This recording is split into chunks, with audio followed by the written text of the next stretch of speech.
le temps, il est assis sur le trône. Il n'y a pas un seul moment où le Seigneur n'est pas au contrôle de quoi que ce soit. La Bible nous dit même lors du déluge, l'Éternel était sur le trône. Mais le diable était un menteur. Amen. Et la mémoire de l'homme est faillible. Et la combinaison de ces choses nous donne un temps difficile souvent.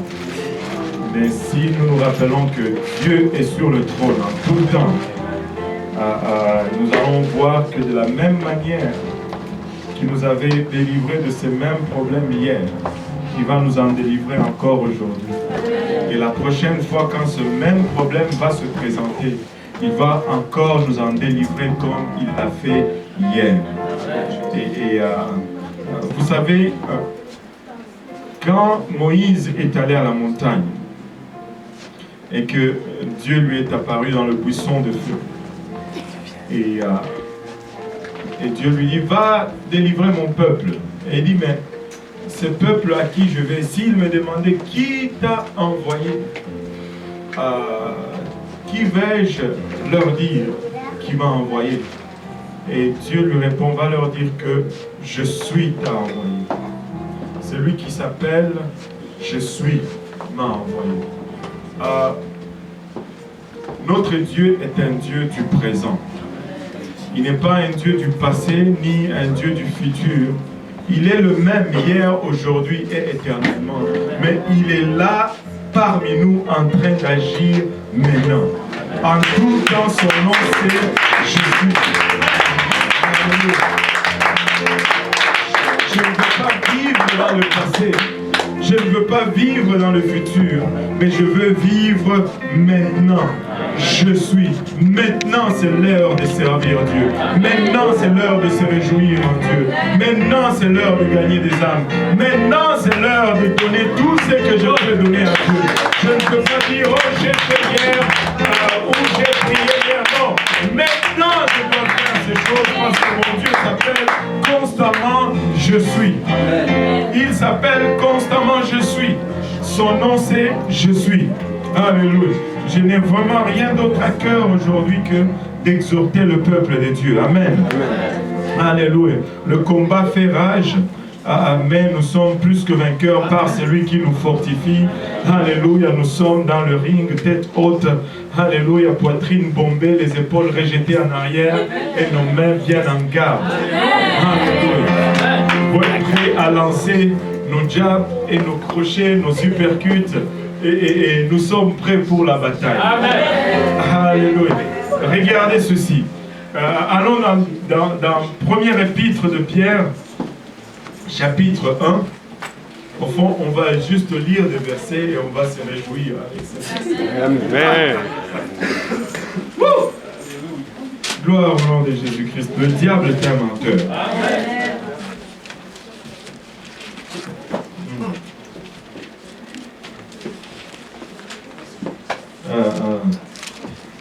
1 Pierre 1, verset 3.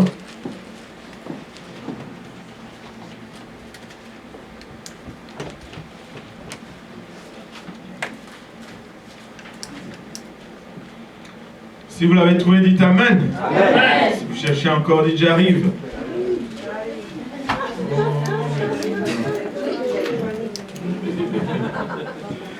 Alléluia.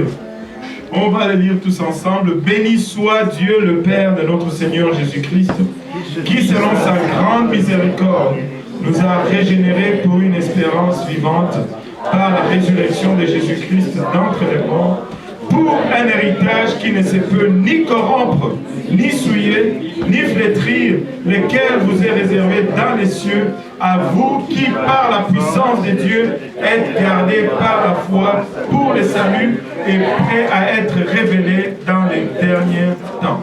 Waouh! On va relire juste le verset 5.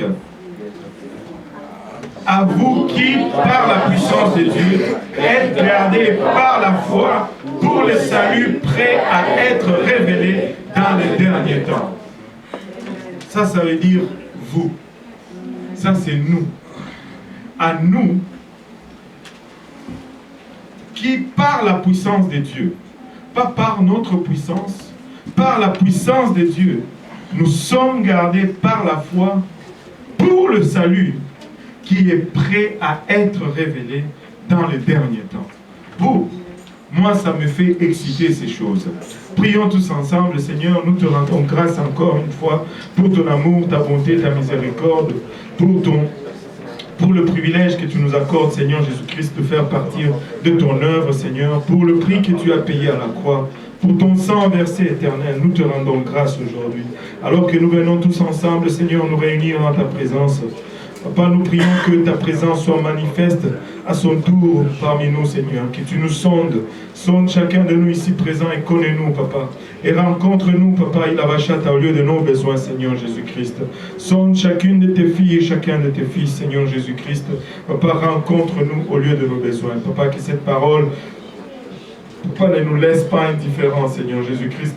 Qu'elle agisse en nous, Seigneur, qu'elle produise de fruits et que ce fruit nous conduise jusque dans la vie éternelle. Papa, au nom de Jésus, nous te prions alors que nous te remettons les instants qui vont suivre entre tes saints bras. Au nom de Jésus, nous disons tous au nom de Jésus. Pouvons-nous battre nos mains pour le Seigneur.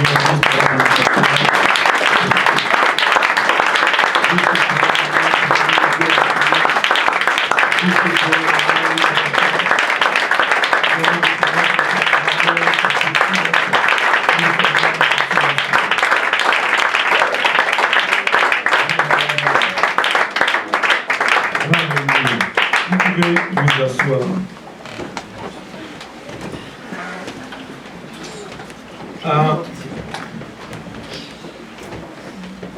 Personne n'aime les temps difficiles.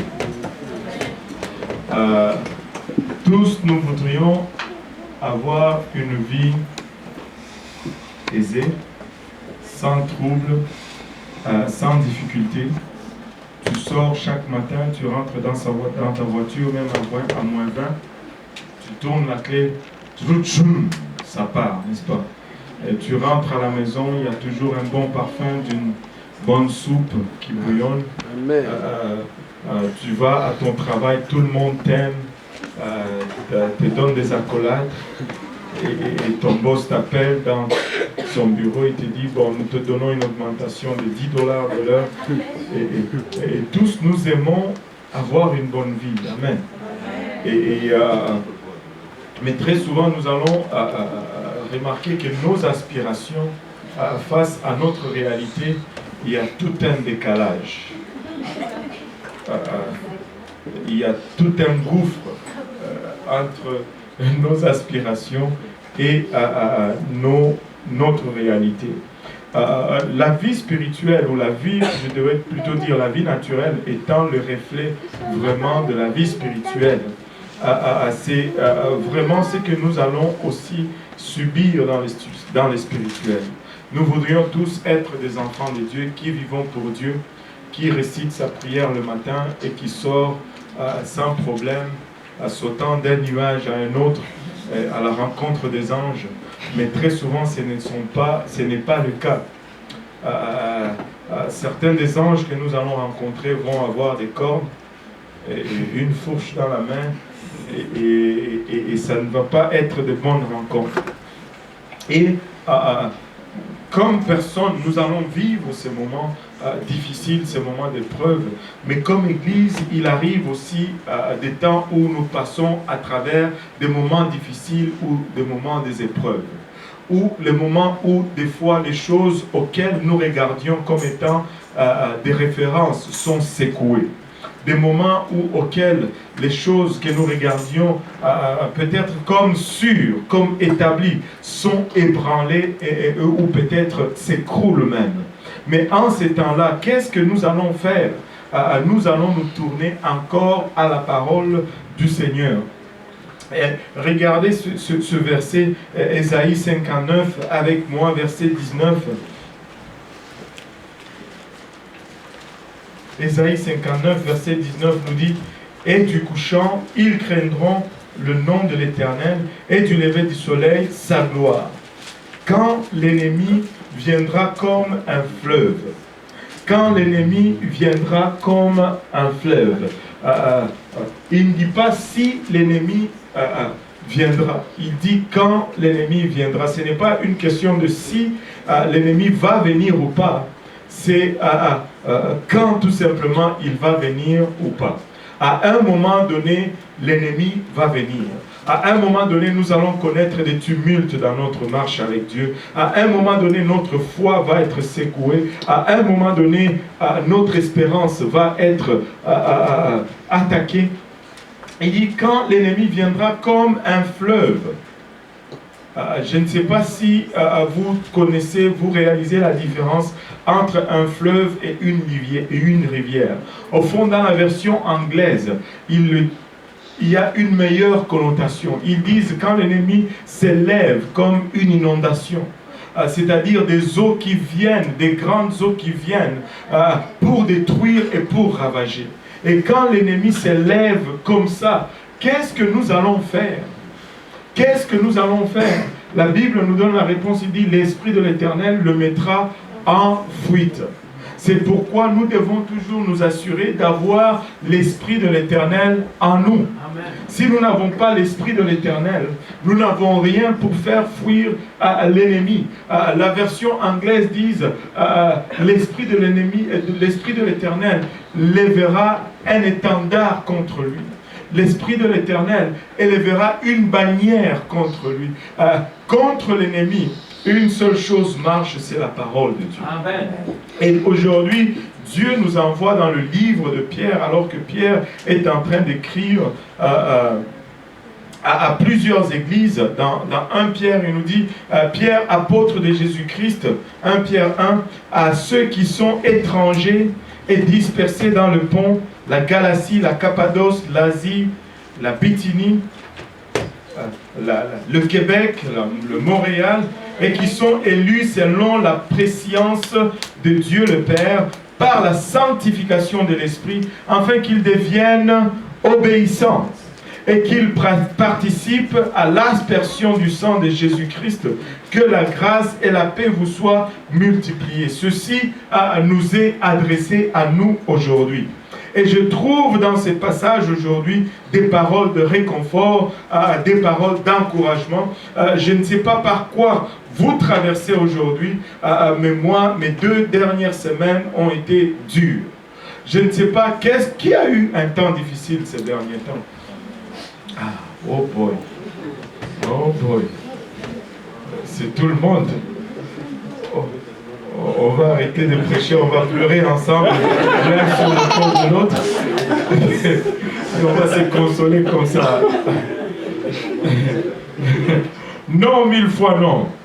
Il dit au verset 3, « Béni soit Dieu, le Père de notre Seigneur Jésus-Christ, qui selon sa grande miséricorde, nous a régénérés pour une espérance vivante, par la résurrection de Jésus-Christ d'entre les morts, pour un héritage qui ne se peut ni corrompre, ni souiller, ni flétrir, lesquels vous est réservé dans les cieux. » Vous savez, nous pouvons regarder notre situation actuelle et les troubles qui nous environnent et très vite commencer à avoir pitié de nous. Hier soir, j'étais dans ma chambre. Oh, pauvre moi. Pourquoi toujours moi? Pauvre moi. Pourquoi toujours moi? Pauvre moi. Ceci arrive. Ah, misère. Il n'y a que moi qui souffre. Bla, bla, bla. C'était dur. C'était dur. Mais je me suis réveillé trop le matin, j'ai dit, je dois trouver une place où je dois être avec le Seigneur tout seul.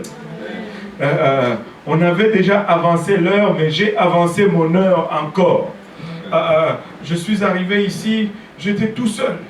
Enfin, pas presque, avec le Seigneur. Et là, je me suis mis et j'ai commencé à parler au Seigneur. Et le Seigneur a dit, attends un peu, Dieudonné. Tu te souviens lorsque tu étais encore dans le monde, comment était ta vie? Tu te souviens lorsque tu ne me connaissais pas encore, comment est-ce que tu vivais ta vie? Quelle espérance y avait-il dans ta vie? Quelle joie ou quel plaisir y avait-il dans ta vie? Quel futur même y avait dans ta vie? Je commençais à dire, finalement, c'est pas si mal. Des fois, nous pouvons bien vivre, regarder nos circonstances et commencer à pleurer. Oh, pauvre moi, écoutez, nous sommes le peuple le plus privilégié sur la face de la terre.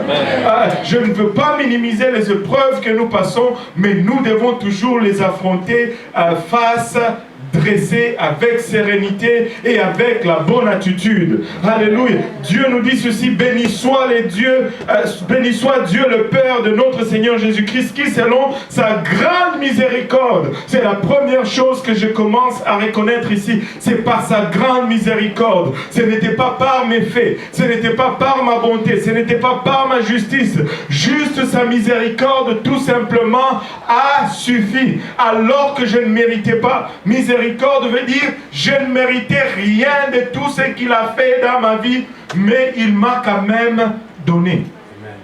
Si alors que je vivais comme un pécheur, j'étais un menteur, un tricheur, un voleur, un fornicateur, et nommez-les, il a trouvé dans sa bonté d'étendre sa main sur moi. Combien d'avantages aujourd'hui que j'essaye de vivre pour lui à mon meilleur, qu'il ne va faire quelque chose pour moi. Laissez-moi vous dire, le Seigneur est au courant de toute situation que nous traversons et il va nous faire sortir victorieux de chacune de ces situations.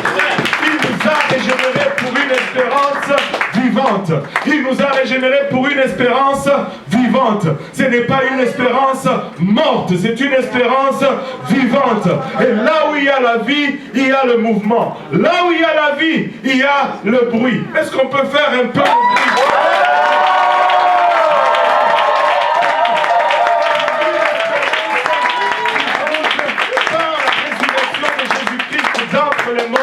Pour un héritage qui ne se peut ni corrompre, ni souffler, ni flétrir, ni souiller, ni flétrir, lequel vous est réservé dans les cieux. J'ai un héritage. Amen. J'ai un héritage. Il y en a qui s'entretuent pour l'héritage. Il y en a qui s'empoisonnent pour l'héritage. Encore un héritage périssable, un héritage temporaire. Mais laissez-moi vous dire que nous avons un héritage dans les lieux célestes, un héritage qui ne peut se corrompre, un héritage qui ne peut se souiller, un héritage qui ne peut flétrir, et ça nous est réservé. Il y a une réservation sur un lopin de terrain là-haut avec le nom du frère Luc, avec le nom de la sœur Chamira, avec le nom de la sœur Marisa.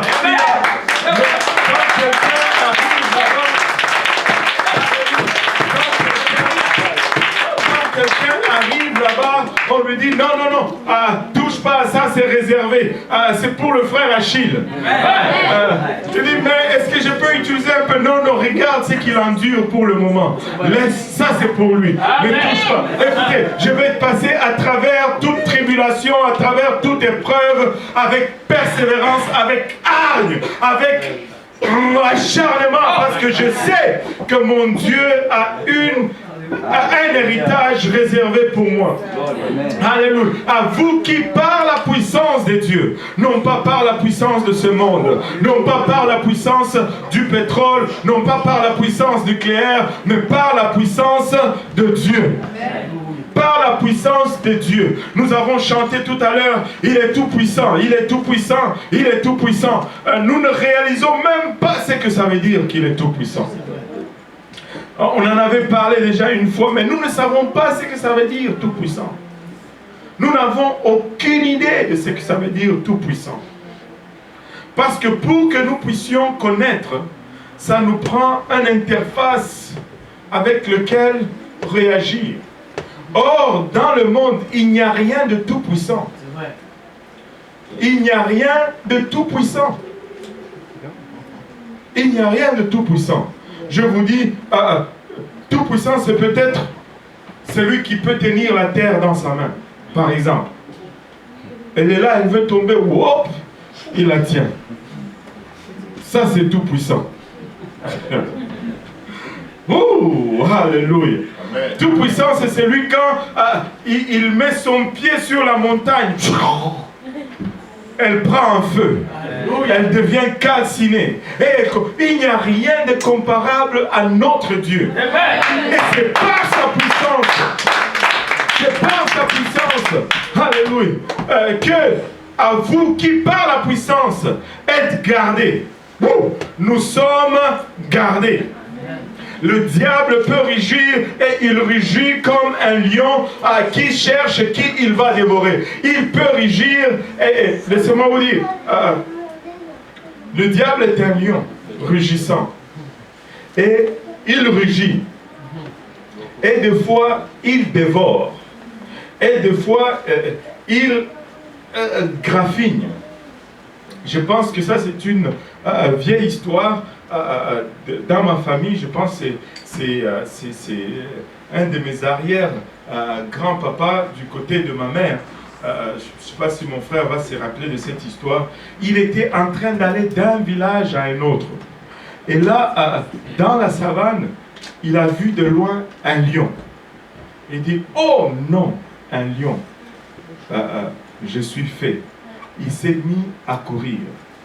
Et le lion on ne sait pas si le lion l'avait vu ou si le lion ne l'avait pas vu. Le lion a commencé à courir aussi dans sa direction. Et le grand-papa courait tellement et il est tombé finalement. Mais le lion, on ne sait pas si le lion l'avait vu ou le lion ne l'avait pas vu. Le lion a atterri tout simplement, ses pattes de devant ont atterri sur les fesses du grand-papa. Vous voyez, ça fait mal. Vous n'avez pas de compassion.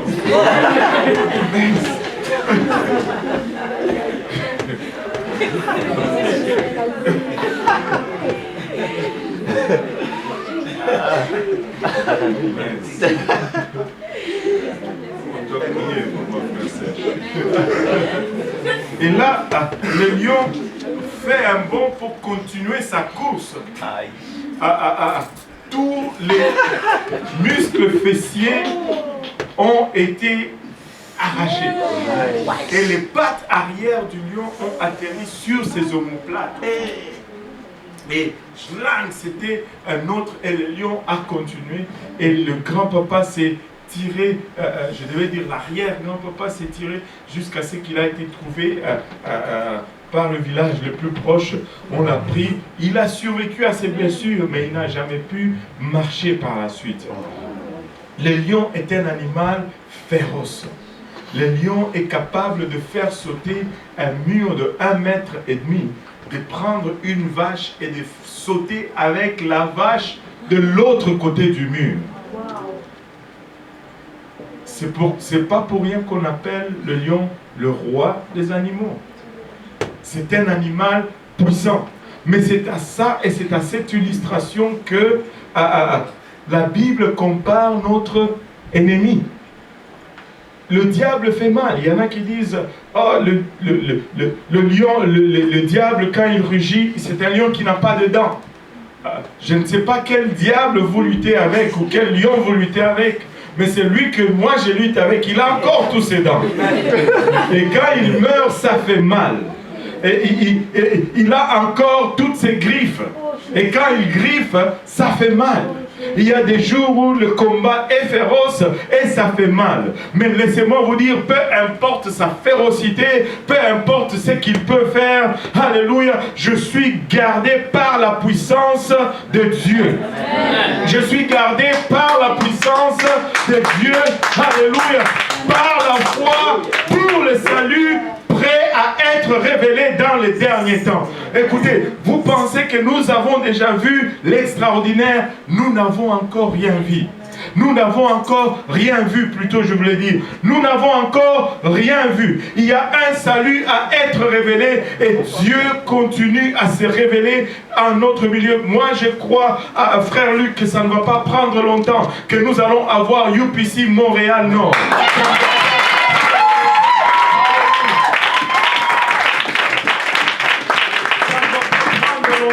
Que nous allons avoir quelque part UPC Rosemont. Ça ne va pas prendre longtemps que nous allons avoir quelque part UPC, je ne sais pas moi, Villeray, Sherbrooke. Ça ne va pas prendre longtemps. Nous allons avoir... Mais nous sommes dans une bataille. Et ce n'est pas une bataille désespérée dans le sens que nous sommes perdants. Nous sommes plus que vainqueurs par celui qui nous fortifie. Mais à chaque âme que nous allons tirer des griffes de l'enfer, l'ennemi va se dresser contre nous. Mais nous allons toujours nous consoler dans la parole du Seigneur. C'est là ce qui fait votre joie. Alléluia. Nous ne nous réjouissons pas par notre compte en banque. Nous ne nous réjouissons pas par notre emploi, ce que nous avons ou ce que nous n'avons pas. Nous nous réjouissons en une seule chose, la promesse que Christ nous a donnée, alléluia, et la promesse de notre marche, la promesse de notre salut, parce que ça, le monde ne nous l'a pas donné et le monde ne peut pas nous l'enlever.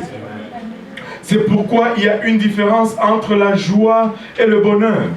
Le bonheur est dépendant de l'heure que vous traversez. Le bonheur est dépendant de l'heure que vous achetez. Le bonheur est dépendant de l'heure que vous recevez.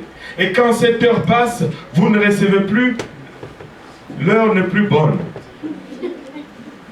C'est bonne heure. Bonne heure. Mais Dieu a mieux à offrir pour nous. Dieu offre la joie. Nous devons rechercher la joie. La joie ne dépend pas de ce que j'ai ou de ce que je n'ai pas. Elle ne dépend pas de ce que je traverse ou de ce que je ne traverse pas. Elle est solennellement appuyée sur la promesse que j'ai en Christ. Et ça, peu importe les tribulations, peu importe les épreuves, le monde ne peut pas m'enlever. Le monde ne peut pas t'enlever ton salut. Amen. Le monde ne peut pas t'enlever ton salut. Si tu perds ton salut, c'est parce que tu l'as donné. C'est parce que tu l'as cédé. Le diable ne t'a pas donné le salut. Et ce monde ne t'a pas donné le salut. De ce fait, il ne peut pas te le reprendre. Du temps que tu perds ta marche avec Dieu, c'est toi-même qui l'as cédé. Dieu est de notre côté. Alléluia. Dieu est de notre côté. C'est là ce qui fait votre joie. Quoique maintenant, puisqu'il le faut, alléluia, que tout le monde dise, puisqu'il le faut, vous soyez attristés pour un peu de temps par diverses épreuves. Regarde ton voisin, dis-lui, c'est pour un peu de temps seulement. Alléluia, c'est pour un peu de temps. Nous allons nous relever rugissant encore. C'est pour un peu de temps seulement. Il y a un lion qui rugit à l'extérieur, cherchant qui dévorer. Mais laissez-moi vous dire qu'il y a un autre lion qui rugit, et celui-là, c'est le lion de la tribu de Judas. Alléluia, celui-là rugit aussi. Celui-là rugit aussi. Et ces rugissements, alléluia, retentissent. Ces rugissements retentissent. Alléluia. C'est juste pour un peu de temps, afin que le preuve de votre foi, plus précieuse que l'or périssable, l'épreuve de votre foi, notre foi va être éprouvée. Il nous dit que notre foi est plus précieuse que l'or périssable. Waouh! Qui voudrait avoir de l'or ici? Soyez honnêtes. Toutes les mains devaient être... Mais savez-vous que vous avez plus que l'or? Vous avez plus que l'or. Et je vais vous l'illustrer rapidement. Combien... La Bible nous dit qu'une âme vaut plus que toute la terre. Amen. À quoi servirait-il à un homme de gagner le monde s'il perdait son âme? Donc une seule âme vaut toute la terre. Avec ses richesses, avec le pétrole, l'or, le diamant et toutes les usines, les compagnies, machin, ça vaut moins qu'une âme. Et savez-vous pourquoi? La valeur d'une chose est déterminée toujours par sa durabilité. Plus c'est durable, plus c'est cher. C'est simple. C'est pourquoi le papier est moins cher que l'or. Et le bois est moins cher que le diamant. Parce que c'est facilement destructible et c'est moins durable. Prends l'or, tu le mets dans le feu, il se purifie. Tu prends le papier, tu le mets dans le feu. Et même entre les métaux, prends le cuivre. Le cuivre est moins cher par rapport à l'or. Si tu mets le cuivre dans le feu, à un moment donné, il brûle. Mais pour que tu brûles l'or,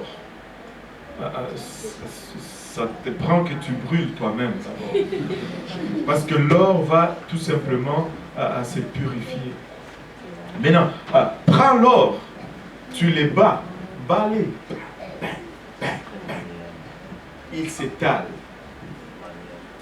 Il s'étale, c'est le métal qui s'étale le plus que tout autre métal.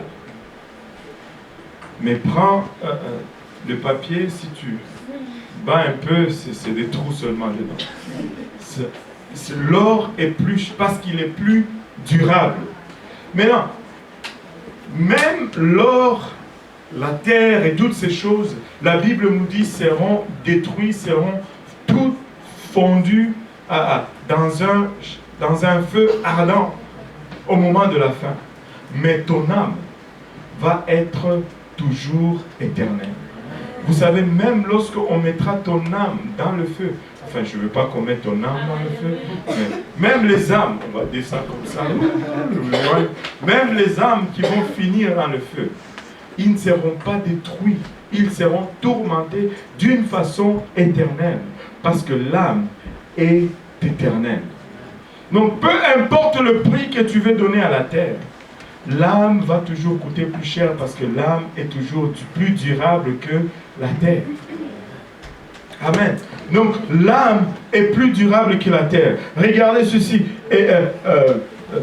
Votre foi plus précieux que l'or périssable, qui cependant est éprouvé par le feu, et pour résultat la louange, la gloire et l'honneur, que les épreuves que nous traversons aient pour résultat la louange, la gloire et l'honneur. C'est-à-dire, nous devons être des chrétiens.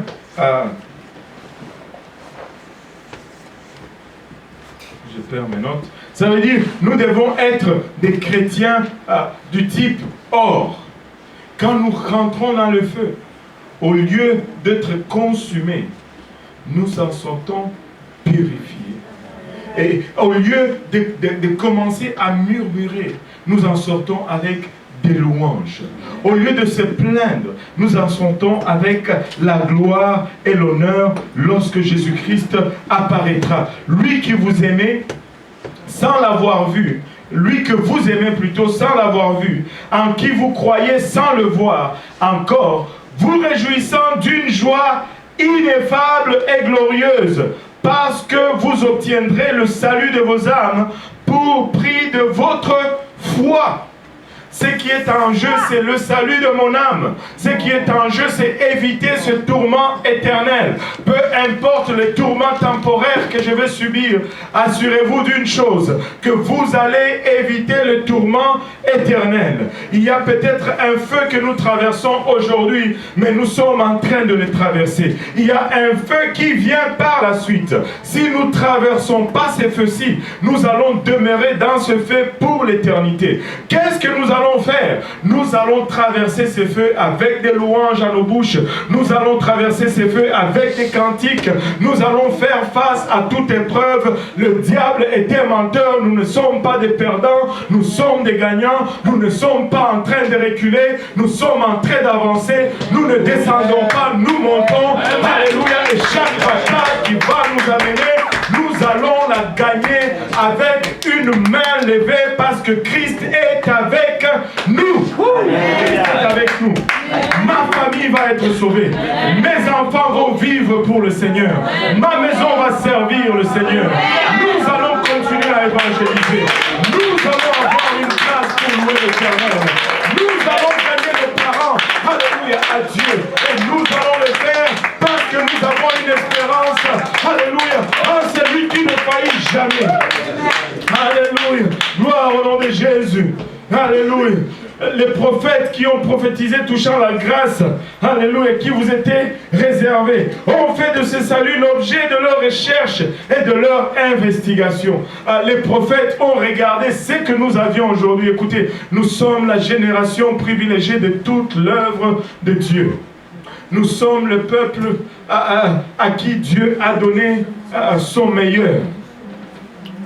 Ceux qui sont allés avant nous, ceux qui étaient avant Christ, ils ont regardé ce à quoi nous avons part aujourd'hui. Ils ont voulu le sonder, ils ont investigué, ils ont cherché, ils ont voulu savoir, waouh, ils voyaient quelque chose de glorieux à la fin. Ils voyaient la souffrance de Christ qui introduisait ce temps. Mais ils ne voyaient pas ce qui s'est passé entre. Ils disaient, mais qu'est-ce qui produit cette gloire? Nous voulons prendre part à cela. Nous voulons savoir ce qui motive cela. Et il leur a été dit, non, ce n'est pas pour vous, ces circonstances, alléluia, qui marquent cette époque ne sont pas pour vous. Alléluia. C'est pour les Serges, c'est pour les Samis, c'est pour ceux qui vont vivre ces temps. Écoutez, ne regardez pas les choses que nous sommes en train de vivre comme étant méprisables. Ne regardez pas les tribulations comme un sujet de découragement, mais plutôt un sujet de gloire et de joie. Ne regardez pas les épreuves que nous voyons, que nous traversons comme étant, alléluia, signe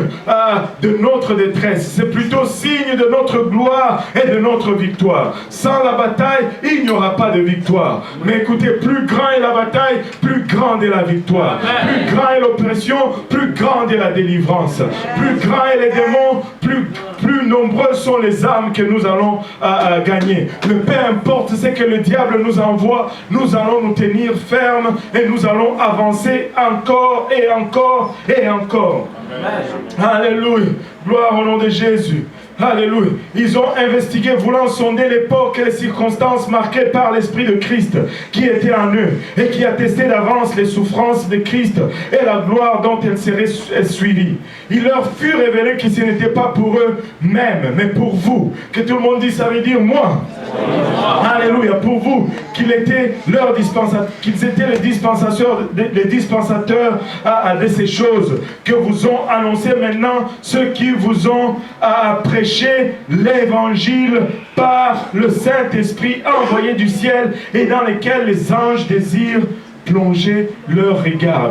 Même les anges sont intéressés à ce que vous avez. Si tu commences à penser que oh c'est trop dur, les anges voudraient changer de place avec toi.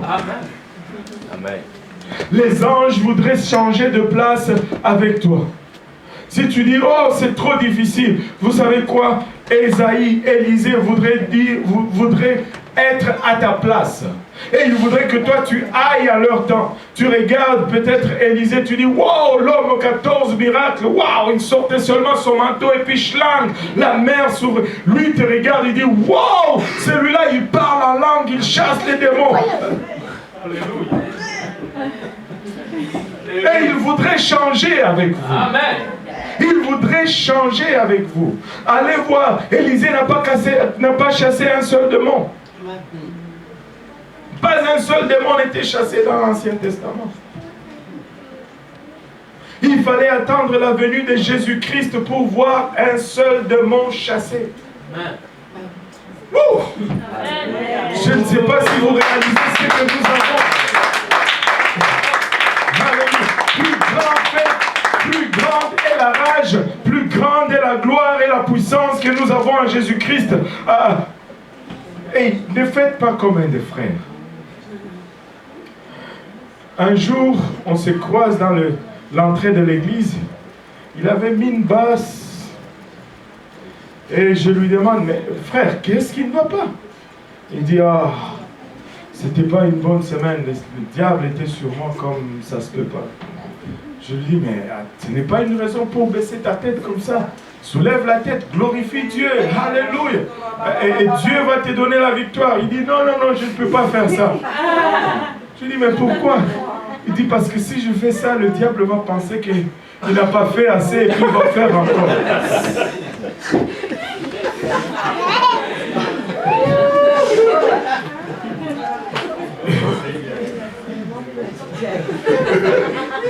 Écoutez, plus le diable en fait, plus Dieu en fait. Plus le diable en fait, plus Dieu en fait.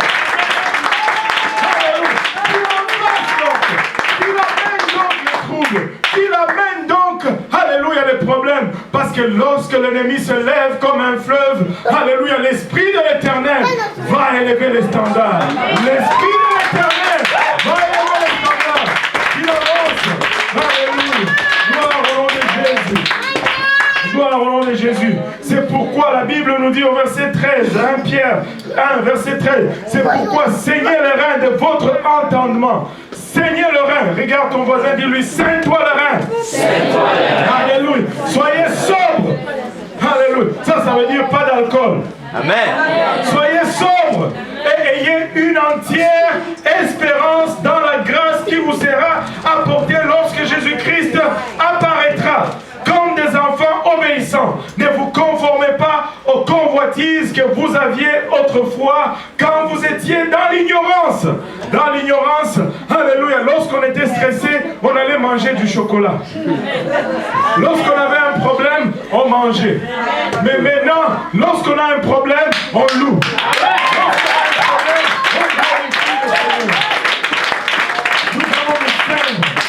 Mais puisque celui qui vous a appelé est saint, vous aussi soyez saints dans toute votre conduite. C'est long qu'il est écrit, vous serez saints car je suis saint. Regardez, tous les gens que j'ai vus servir Dieu et tomber, c'est tout simplement parce qu'ils n'ont pas respecté les principes de la sanctification. Si nous respectons le principe et les préceptes de la sanctification, l'Esprit de l'Éternel va élever l'étendard. Quand il nous dit l'Esprit de l'Éternel élèvera l'étendard.